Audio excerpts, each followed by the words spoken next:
Good afternoon. Glad to be here. And it's said that the world is divided into two kinds of people, those who divide the world into two kinds of people and those who don't, and I'm one of those. So how many of you are marketers and how many of you are technologists? And I recognize no other categories. So how many marketers? Many. How many technologists? Couple.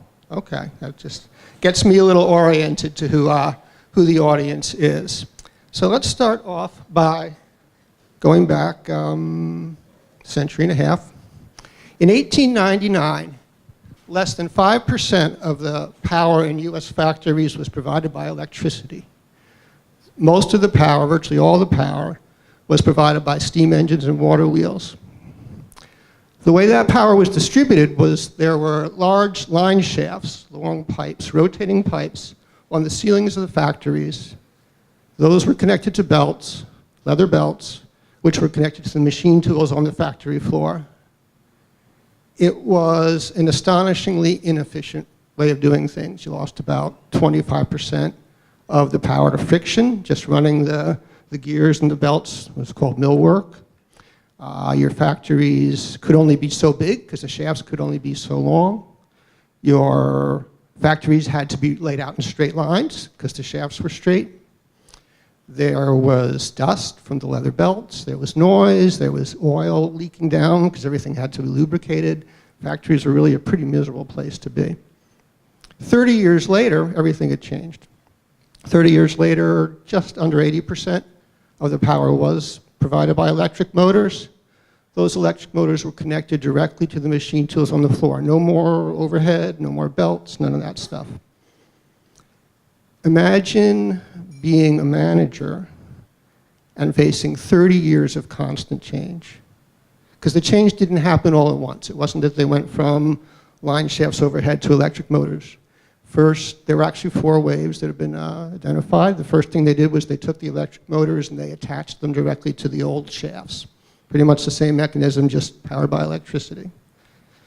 Second phase was they got rid of the old big one shaft and you had a bunch of littler shafts, which gave you a little more flexibility. Now your factory didn't have to be laid out straight, it could be a little bigger, but you still had belts overhead. The third phase was to connect the electric motors directly to the machine tools, and the fourth phase was to actually rebuild the machine tools so they were optimized for the engines.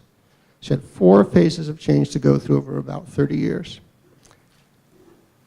I would argue as a marketer that we are going through a similar radical change in how we do things, and it's going to be a change that's spread out over a long period of time, and it's going to go through phases in the same way that the electric industry went through phases.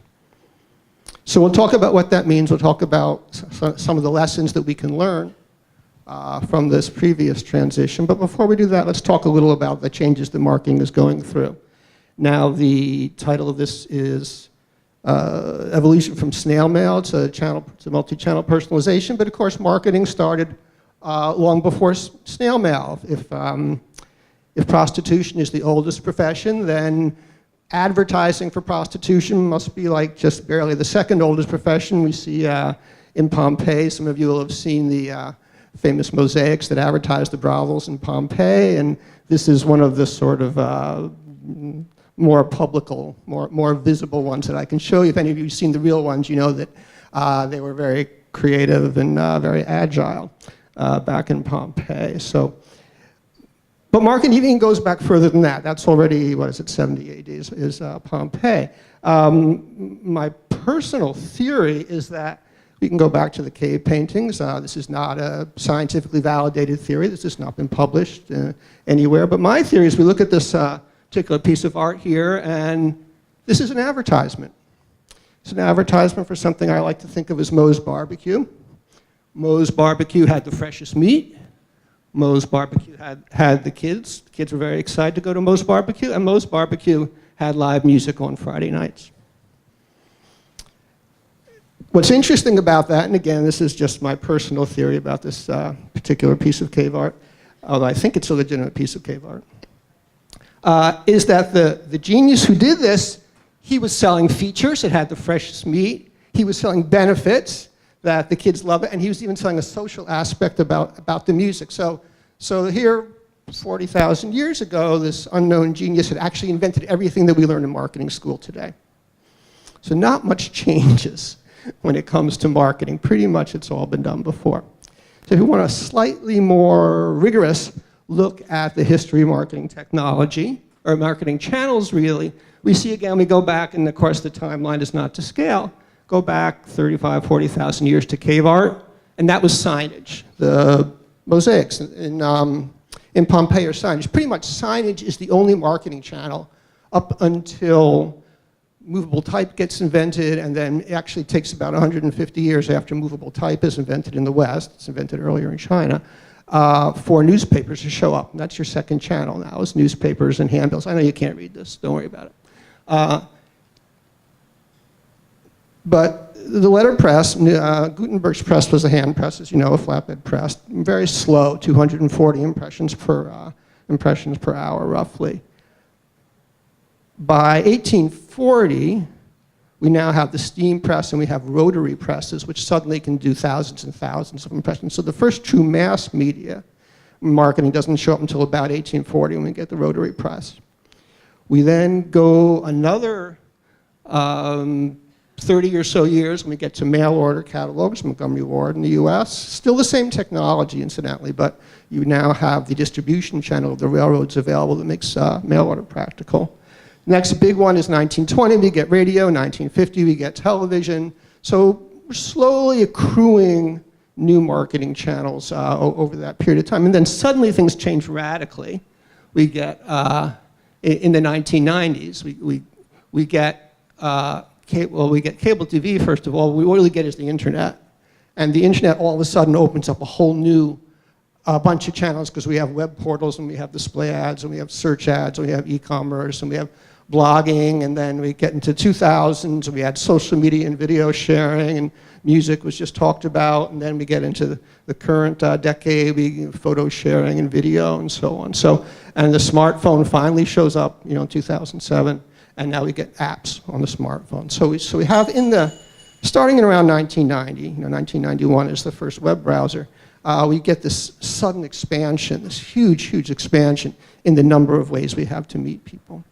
So that's the first dimension to this history, is we have this very kind of slow but steady accrual of channels, and then suddenly things change overnight. Now, just to be clear, the fact that we had a bunch of new channels in the 90s, if anything, that understates the importance of the change, because again, we had new channels, we had radio, we had TV, kind of over the previous century or so.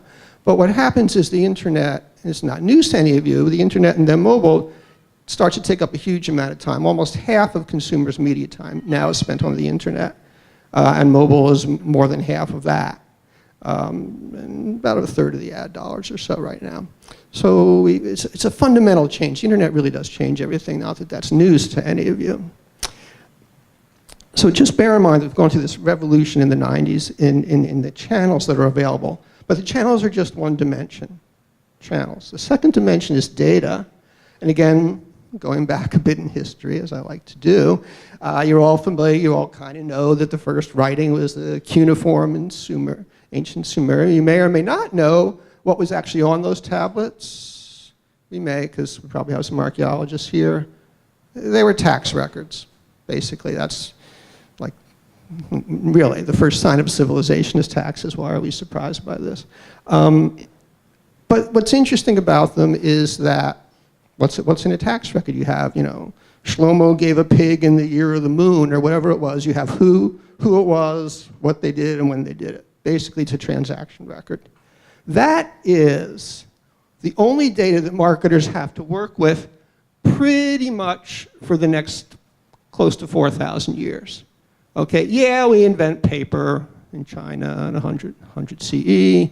Punch cards and address plates show up 1890 or so, and that's like mechanical data processing. We're kind of trying to get to real data electronic data processing, but 1890 you don't have computers yet, so we're doing that. But all we know from 3000 BC on clay tablets to 1900 on punch cards is we know the customer's name, their address, what they bought, when they bought it. That's the only data that marketers have to work with.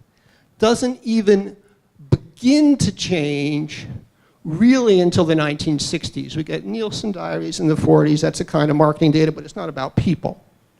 All right, it's not until the 1960s when computers show up that we now have a way to efficiently capture even a little more data. We can now begin to capture something about what the audience was. Who did I send out to, and how did they respond? And it's not really, and that is, that's useful. And we get a little more data in the 80s with loyalty programs and call centers. We can begin to get a little more about how we're interacting. But it's not really, again, until the internet shows up that we can really track people in detail. What did they look at? How long did they spend? What did they click on? What didn't they click on? All that data. That stuff doesn't really show up. So basically, the history of customer marketing data is pretty much the same from ancient Sumer up until about 1990. Then suddenly, again, there's this huge explosion in the amount of data that we have to work with. And it continues to grow, with mobility, ads, location, and some other things, some of the context stuff. The third dimension we want to talk about is the actual technology used by marketers, not the channel technology, we already talked about that, but the technology marketers use to do their jobs. And yet again, we're going, we go back to the clay tablets, and we have customer lists, and again, we don't really get anything more useful than customer lists up until we get to the computer age. It takes a little longer. The computers are in the 60s.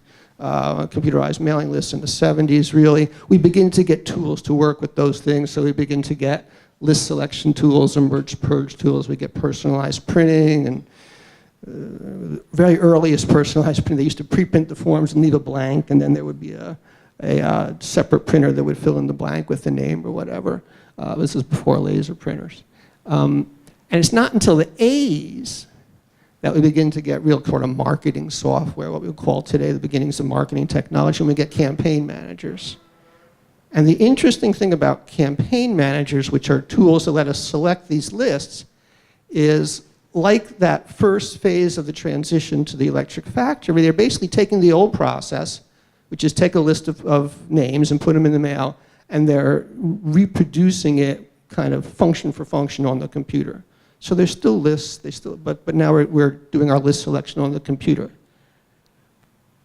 We develop a whole bunch of other stuff after that. We develop, engines to send email, web content management systems, SEO systems, e-commerce systems, social media, content marketing, so over the 90s and the 2000s and the 2010s. But the basic paradigm of marketing technology is still lists. All those things, either they're working on the actual delivery level of, how do I run a website? I have a web content management system. Yeah, it's a marketing tool.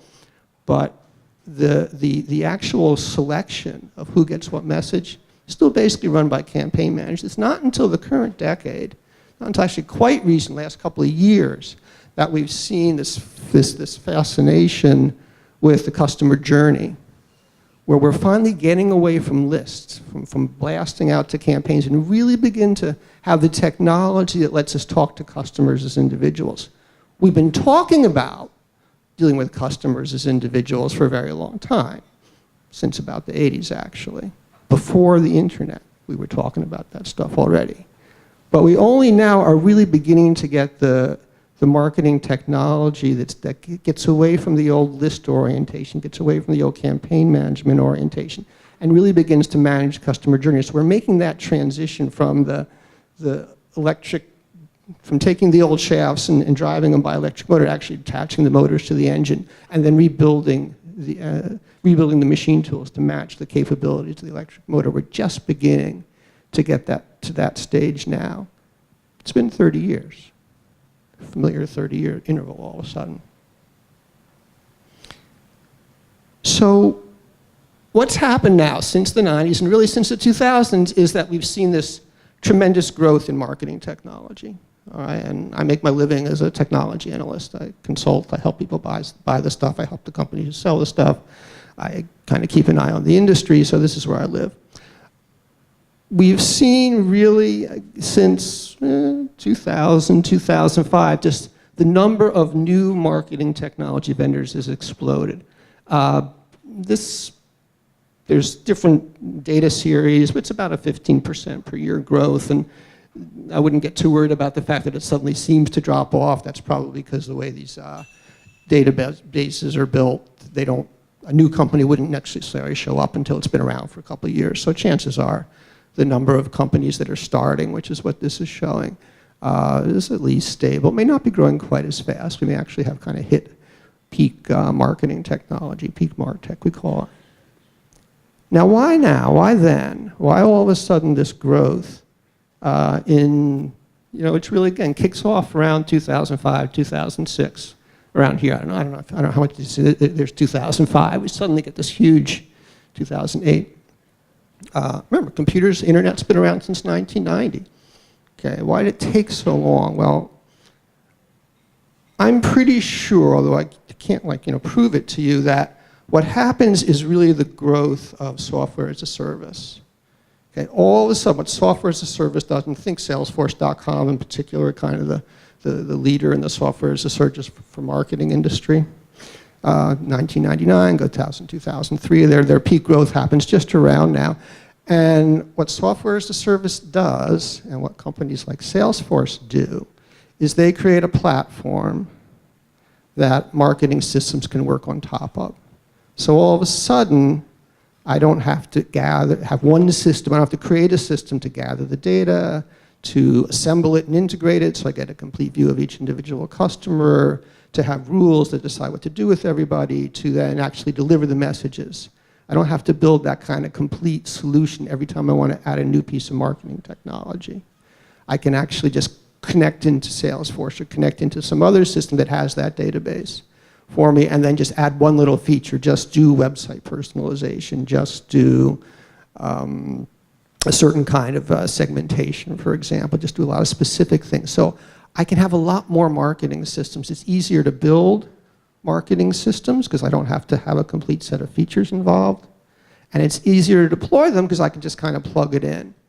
So the huge growth in marketing technology that we've seen really in the past 10 years or so it is really driven more than anything else by the growth of SaaS.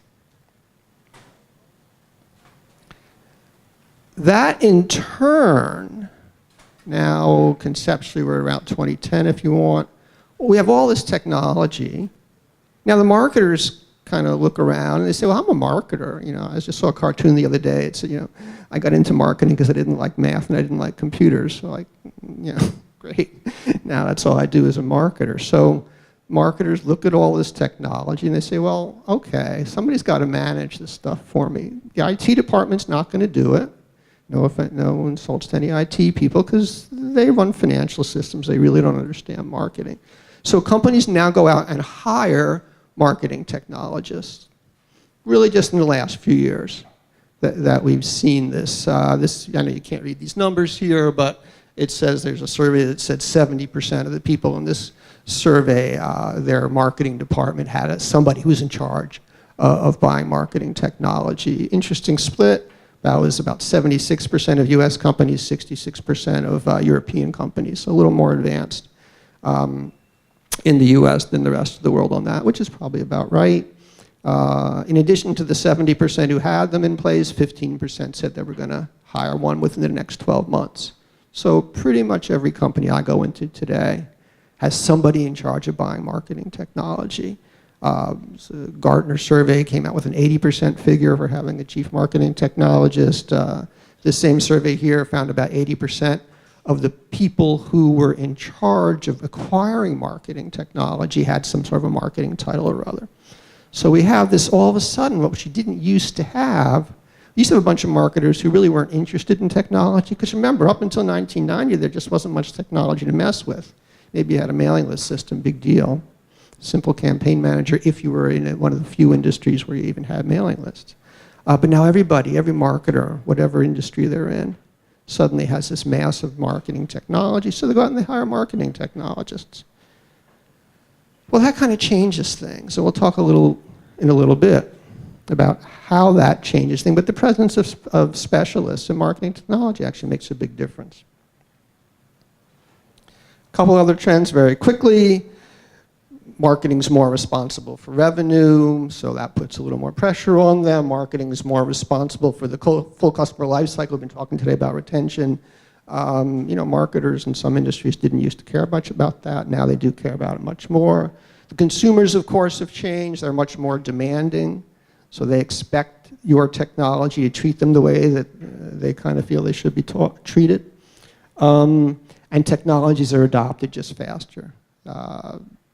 We saw that. I didn't point it out to you as we went by, but if it took 30 or 40 years for radio between the invention of radio and the commercialization radio, similar time span for TV, the internet is pretty much adopted overnight. Smartphones adopted, seems like within minutes, right? So things are moving a lot quicker. So we have this whole set of changes and issues that we as marketers have to deal with. So let's just do a little recap here. Stories so far. We have more channels, we have more data. Okay, the two things that really change, we have more technology. So marketing is way more complicated. As marketers, we have more decisions to make. It's not just, where should I run my ads? Which TV station which TV show should I buy? I have the possibility of sending individual message to each of you in a dozen different channels. What message should I send? Which of you should I send it to? Which channel should I use? When should I send it? What should it say? I have way, way more decisions than I could kind of just make manually, even if I had an infinite number of marketers on my staff to do it. So we have this need for technology, and we have a lot of technology. We have new responsibilities, we have the faster adoption, so it's more urgent that we kind of figure out a way to manage this complexity. We have technology that at least potentially offers solutions, but the technology itself is kind of a challenge because there's so much of it. So we really have to manage that technology, and now we have these marketing technologists that we hire to help us manage it. But guess what? The marketing technologists, they have their agenda. They're not marketers, they're marketing technologists. They're not quite the same thing. Okay, so we'll talk about that in a second too. Before that, let's just do a little bit of background. What do we talk about when we talk about marketing technology? Here at Raab Associates, we divide marketing technology into 3 layers. How do we get all the data? Because of course we have more customers, more products, more kinds of data, all those different behaviors that we're capturing. It's no longer what we used to put on the cuneiform tablet of who bought what when. Now we have, again, all what they looked at, what they did, where they went, what they wanted, who they were with, who they talked to, what message they sent. All this stuff. It's a lot of data that we have to manage and somehow make sense. So the data layer is important, it's a challenge. The second layer that we have, that I'll call here the decision layer, is what do I do with all this data? How do I decide what message to send to which person, in which channel, at which time, with which offer, and so on. So there's an orchestration component to that says, okay, how am I going to make all those decisions? Segmentation and analytics layers. There's a whole content management and content creation layer, which kind of goes someplace in the model. It belongs on this layer. Planning and budgeting are here, reporting and analysis here. So the decision layer is in some ways the most complicated of these. It's got the most moving parts. And of course, it's also the most important to get it right. I have to get, if I make bad decisions, I could have great data, not going to do me any good. And then the top layer there, the delivery layer, what it sounds like, again, this is the actual systems that interface with customers directly. So this is my web content management, my email system, my mobile apps, my mobile delivery, my social delivery, search ads, display ads, so on. All of my different systems that actually delivery layers. So the point of this diagram and this way of thinking about things is that those are different functions. They're not necessarily done by the same system. They're not all going to be done by one system. Nobody has one system to do all these things across all channels. So that's not even really an option. So the question is, how am I going to split them up? Funny you should ask. We have an answer for that. We have lots of different ways to split them up, all right? So we can talk about just use a separate system, like one channel at a time, that does everything. That's what these silos are over here. So I'm going to have a web system that has its own data, its own decision engine, its own delivery engine. I'll have an email system that has all its own data. They'll all function. I can do my job as a marketer. They're not going to talk to each other, of course. Kind of by definition, they don't talk to each other.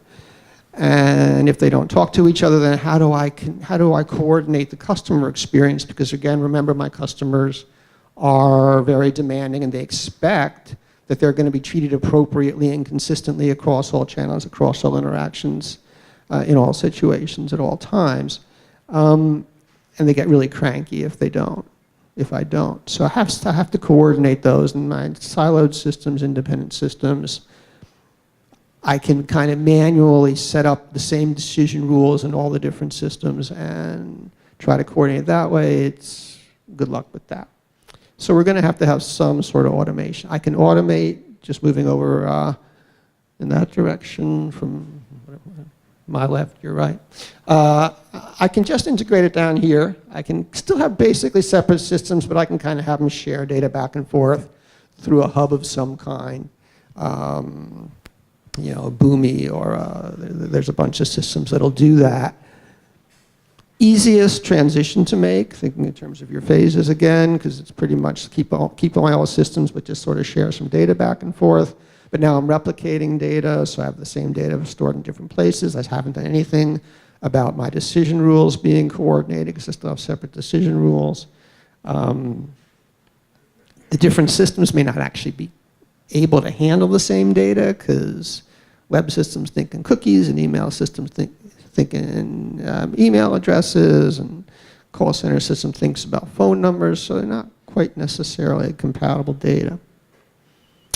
I can say, okay, I'm going to at least integrate the data. That's what's called a customer data platform going on. I'll have one customer database.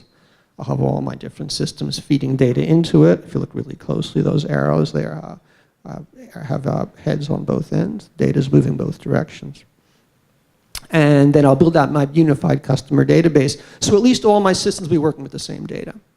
I'm still going to, however, have separate decision systems, so I'm still going to have to replicate the rules to make sure that people are treated the same. And I can play some games, and I can put some things down in the data that kind of forces, put people, say, in segments, and then I have rules that are segment rules, so it's some consistency.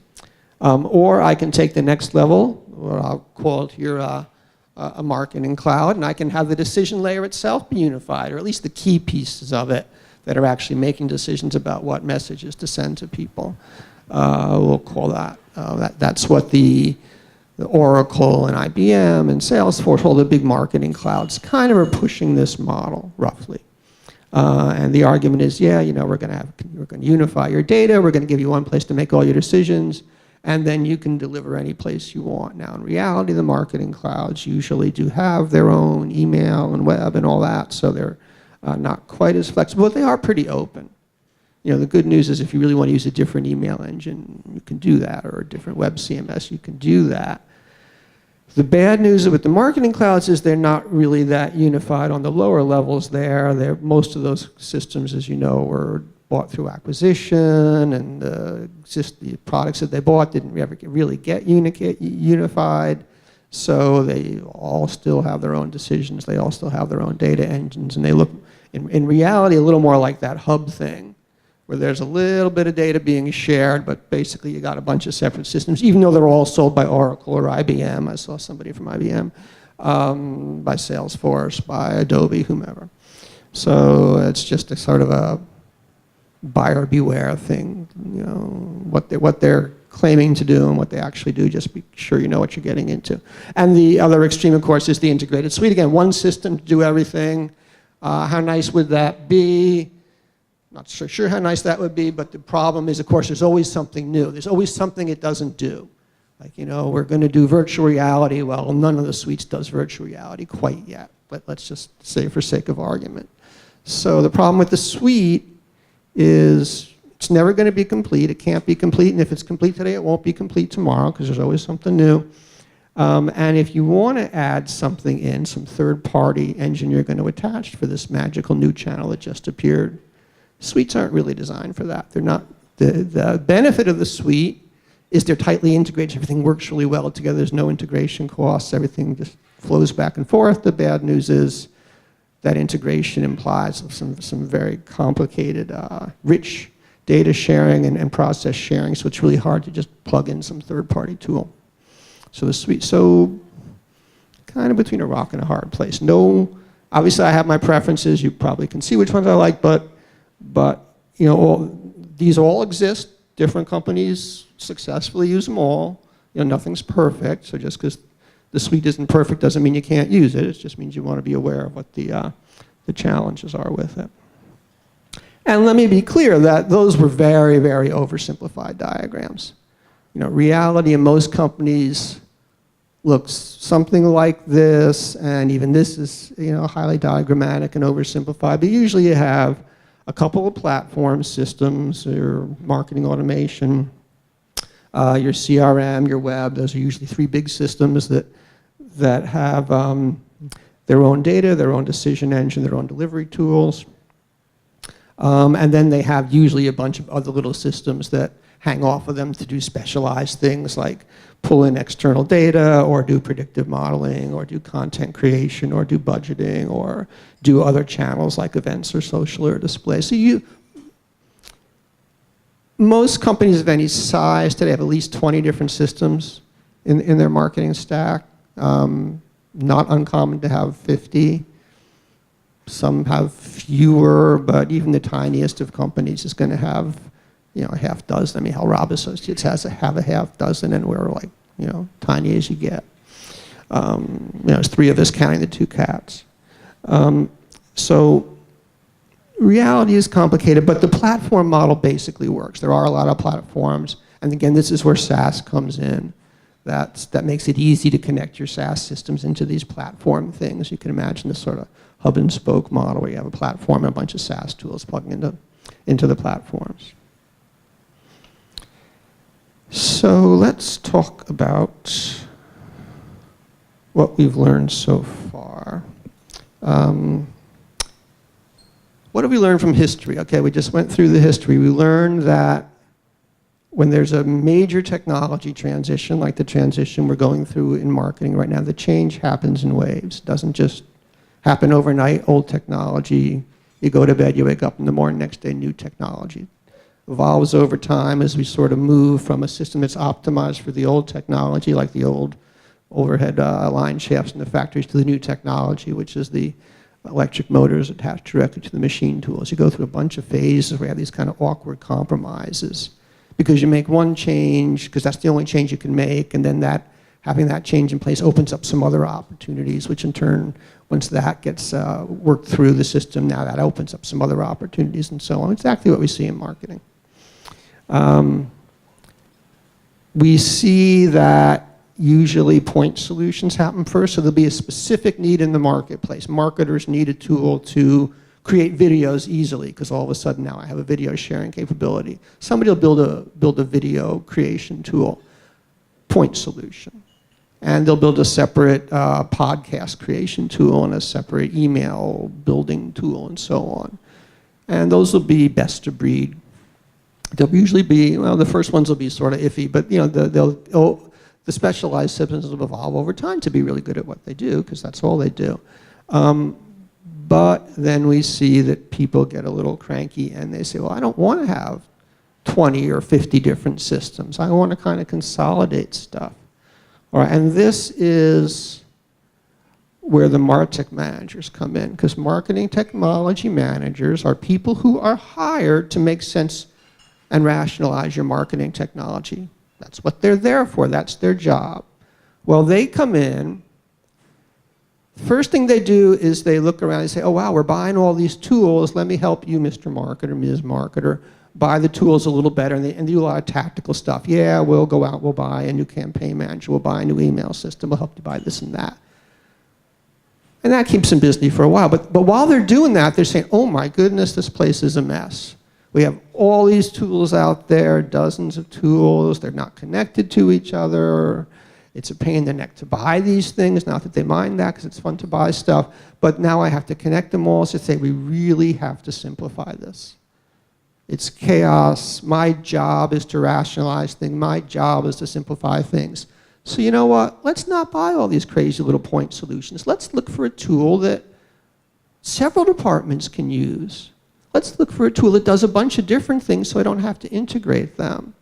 So let's move from point solutions to suites. And this is like a rule of nature. This is every market I've ever seen in technology follows this. You start with point solutions, then people combine the point solutions into suites, and you have the big debate over, oh, best of breed versus suites, and suites always win. It's like the outcome is never in doubt. This is modestly called Raab's law. Raab's law is that suites win. They always win. Everybody always ends up with suites. You can debate best of breed versus suites till the cows come home. I have no idea where that phrase comes from. Do the cows ever come home? But eventually suites win. So that's Raab's law.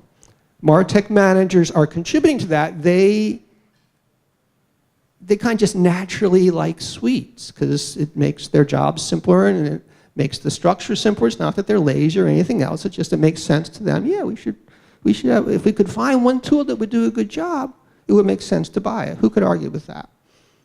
Well, the one who could argue with that is the marketer who says, yeah, but I really like this video generator because it generates videos that are sideways, and I really love to generate sideways videos. And the one that's in the suite you have, it does everything else, but it doesn't generate sideways videos. And the martech manager looks at him and says, you can do without sideways videos. And if the CMO listens, they can't do sideways videos anymore.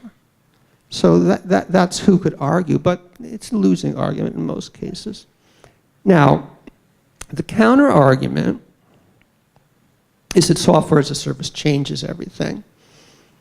Anytime somebody tells you something changes everything, like everything that's ever happened before will now be different because of something, you're going to be really skeptical of that. So I'm really skeptical of that. Integration has always been a huge headache. Somebody tells me, SaaS makes integration easy, it goes away. I want to see that. I want to see that one proven before I accept it just on theory. But the theory is that SaaS makes connecting things really easy. That's what SaaS does. Okay, these are systems that are built with APIs. They plug into other systems. So now all of a sudden I can just plug in all my best-of-breed systems, all my point solutions, and I don't need a suite. Love the story. When we look at sort of what's happening, the previous slide was general history. This is more specific to what we've seen in martech. Well, in the industry level, there's two things going on. We do see a lot of point solutions. You saw that graph of the number of marketing technology vendors. It's certainly plenty of new vendors being created. Still maybe not quite as many as there were, but still plenty of new ones happening because there's just a lot of new stuff to do. And again, the innovation happens with new vendors who have specific solutions. On the other hand, the suite vendors, the Oracles, IBMs, Adobes, they buy systems. They continue to buy systems. There's several acquisitions last week or so. And they continue to grow and they continue to take market share. So, they do appear to be sort of winning that battle as we would expect them to. But, the battle's not over yet. The Death Star still could be exploded. We'll find out. When we look at what marketers are doing, what's happening in the world of marketers, not really great news, I must say, if I'm a rebel. This just a bunch of different surveys, but half the marketers in this one survey had not seen the benefits of predictive. Predictive is a great technology. I'm a huge fan of predictive. I'm a total believer in predictive, but it's hard to make it work. It's hard to make any of these technologies work. So we get a lot of dissatisfaction. People buy something, they get all excited, they try to do it. They don't necessarily get trained properly. They don't necessarily put the effort into it that they should. And we can see a lot of dissatisfaction, a lot of shelfware out there, a lot of software gets bought, not used. We see people, this is an interesting result that I had not seen in the previous survey. Well, if you remember, 23% seeing too many vendors is their biggest threat to success. 20% of marketers saying, I have too many vendors, that's getting in my way. Now, I don't know how many of those were the martech guys. You'd expect them to say that, but I think this was marketers as well. So say, yeah, we do have awful lot of systems around here, don't we? And each one's got its own little interface, and even if it's kind of integrated and kind of shares data, it does become a challenge. So marketers kind of saying, you know what, maybe we have a few more systems than we need. And again, an interesting and kind of worrisome result in this particular survey, wanting to move technology in-house, right? 59% planning to do it either significantly or slightly, 32% slightly, 27% significantly, but 59% planning overall to move at least some technology in-house. Moving it in-house means it ain't SaaS, like by definition, right? So if I'm a SaaS vendor, remember the growth in martech is derived from SaaS vendors, I have to be quite concerned about this. I go to 4 o'clock, right? Okay, get the hook and pull me off here. So marketers moving things in-house. And again, our martech staff moving from that kind of tactical, oh, how can I help you buy stuff, to, well, no, how do I plan my long-term strategy, my long-term tech vision, which again is going to almost inevitably lead me to more centralized approach. So we see this. A lot of trends that if I were an independent software vendor of a point solution, I might be a little nervous. So, what do we do about this? Use marketers. Most of you are marketers. A few of you are technologists. We have to do a few things, all right? First thing we have to do, and probably the most important thing we have to do, to be honest, is we have to plan for complexity. It's not going away. The world is not going to get any simpler. We can expect that there's going to be more new channels, certainly driven by the internet. They're going to generate larger volumes of data, more kinds of data. Those two things combined mean we're going to have more decisions to make, because as we get more data, we have the possibility to, oh, let me treat people who are red-headed different from people who are brunettes, whatever. I can do that, and of course if I can do it, I will do it, because it has some value. So I have more decisions to make, I have more technology to make the decisions, so the world is just going to continue to get complicated. So the first thing is just realize that, kind of like, you know, accept it, get over it. I'm going to probably need to favor investments that solve multiple channel problems and serve multiple channels.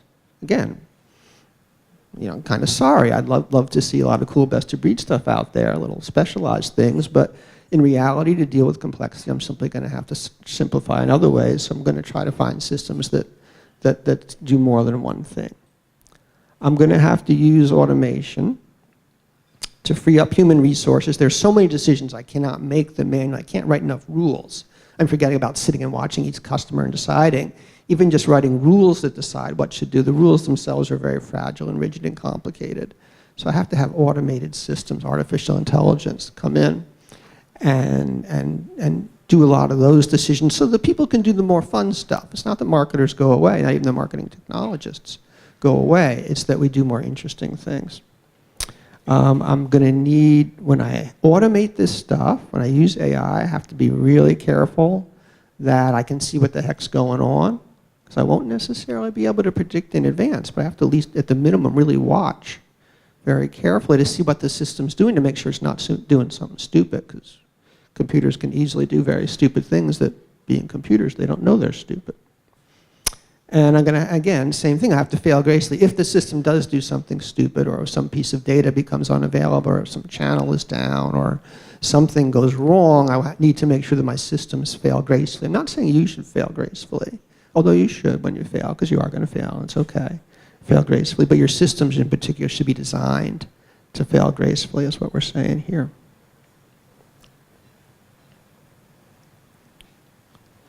Second thing to do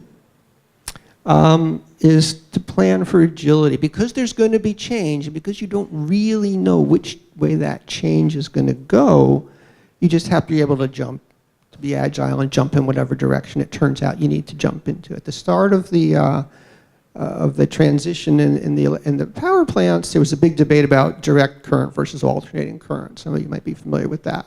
Edison thought direct current was the way to go. Westinghouse and Tesla were in favor of alternating current. Big so-called battle of the currents. It was very exciting. They electrocuted elephants. All kinds of cool stuff happened.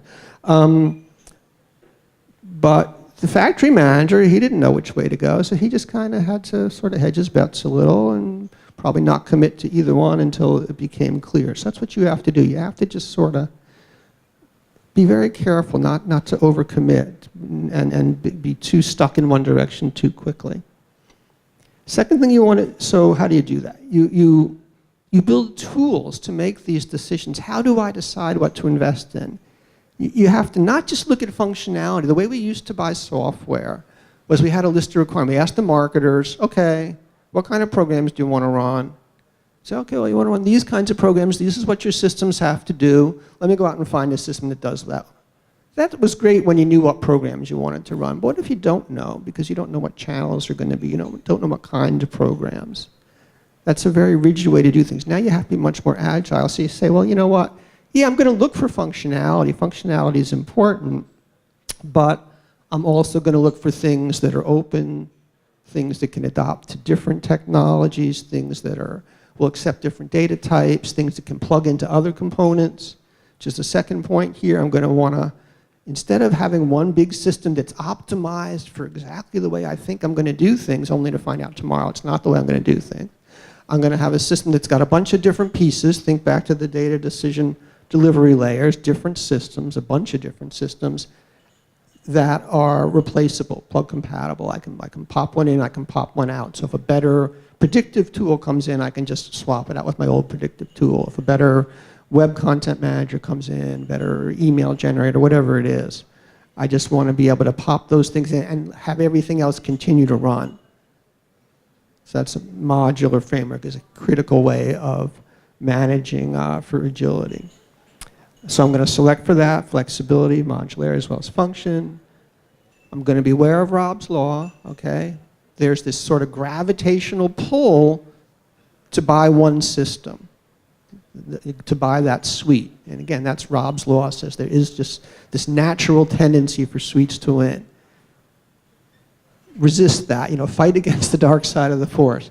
It's that, because if you end up buying that one suite, and then it turns out that one suite wasn't quite what you needed, it's really hard to swap out because you got to replace everything. Okay, it's not just replacing a little module, it's replacing the whole thing. Very, very difficult to do, almost never happens in reality. So on the one hand, yeah, it's really tempting. On the other hand, there may be situations where you want to do it. On the other hand, don't get sucked in too much. One approach that's talked about to do that is to have a core versus edge. So you have certain core systems, some of those platforms we were just talking about, and those can be a little bigger, those can be a little more complicated, those are a little more stable, and then you play with the systems that plug into those around the edges. That's a pretty standard model that's used to try to make things more agile. I would argue that in addition to the core edge model, you want something beyond the edge, because the core edge is still controlled by your marketing technologists. Remember, your marketing technologists, who are wonderful people, are going to want to sort of centralize things, simplify things, because that's their job, is to simplify and centralize. So they're going to do their job. But that means saying no to marketers. That's their job, is to say no. You know you can't have the video tool that makes sideways videos. Sorry, you just can't have it. Well, you want to have a certain amount of technology, a certain amount of funding that's beyond the edge, that's outside of their control. So if the marketer really, really, really wants to buy that crazy sideways video tool, he can buy it, she can buy it, and the martech managers can't absolutely forbid it. They can make it harder. So you want to have that little safety valve just to make sure that the marketing technology department doesn't end looking like the old corporate IT department, which of course prevented any kind of innovation whatsoever. Totally centralized, totally rigid. There's this natural tendency to have that happen. You want to really push back and have at least a safety valve beyond the edge that prevents that from happening. And finally, I think this is final, you want to plan for change. Change is generally thought of as a bad thing. Most people don't like change. Most organizations don't like change. They resist it. They kind of try to make it as slight as possible. We can't do that. The world is too dynamic. The marketing world is too dynamic. Change is not just inevitable. We have to have a positive attitude. Change is good. We like change, or at least treat it as normal. Expect change will happen. The minute you see change as normal, not the exception but the rule, now you start to build skills in change management because you know you're going to need them. Now you start to think about working across departments, both within marketing, so the email guys and the web guys and the direct mail guys and the call center guys, they all talk to each other, which they don't necessarily do in a lot of companies. Not to mention between marketing and operations, marketing and sales, marketing and finance, all the other departments you have to work with, particularly as we look beyond marketing as acquisition to marketing as the full customer experience, where marketing really does want to have a major role, sometimes even the leading role, in determining how operations treat your customers. It gets back to retention. And of course, to make all that happen, you have to build support for senior management, because senior management is the only one who can really make things happen across departments. So, back to our friends, the factory managers. If you were a factory manager in, say, 1900, you had a really tough set of decisions that you had to make, maybe not every day, but certainly every year. Do I invest in the latest technology or don't I? If I invest too soon, then somebody else and a better technology comes along 6 months down the road. Now I'm stuck with this bad technology and I can't afford to throw it away because I just bought it on the money to just throw it away, and my competitor has an advantage and I lose the game. If I invest in a technology that turns out to be a dead end, if I invest in direct current and it turns out the world goes alternating current, I'm in really bad shape because now I have to rip out a whole new infrastructure, and again, I probably can't afford to do that. I lose the game. If I do nothing, I don't invest at all, and my competitors invest and their costs go down and my costs don't go down, they underprice me, I lose the game. So I have to play. I can't not invest, but I have to play wisely. And I guess a lot of gambling people here, and I know nothing about gambling, but I'm sure there are good and bad strategies in gambling about how much you can risk and so on. That's what all this is really about here is how do I make smart decisions? It's not a surprise that this is the period, early 20th century, when things like return on investment are invented. That was invented, 1912 at DuPont. It didn't just like magically appear, and it wasn't written on any tablets that came down inside. It actually was invented by somebody. And it was invented during this period when people had to do a better job of making business decisions. Flowcharts. Flowcharts are actually invented by somebody. In fact, they were invented by Frank and Lillian Gilbreth, Cheaper by the Dozen people. Again, a way to make more rational decisions about business. The whole scientific management movement kind of blooms during this period. It's a little early, but it really is at its peak right around early 20th century. So those managers who were managing this transition, and of course electric power was just one of the things that was changing, they developed a lot of tools to help them to make smart decisions. You, as marketers and marketing technologists, have to similarly develop a lot of tools to make smart decisions. You have to plan for change, manage change, accept change, embrace change, perhaps even. And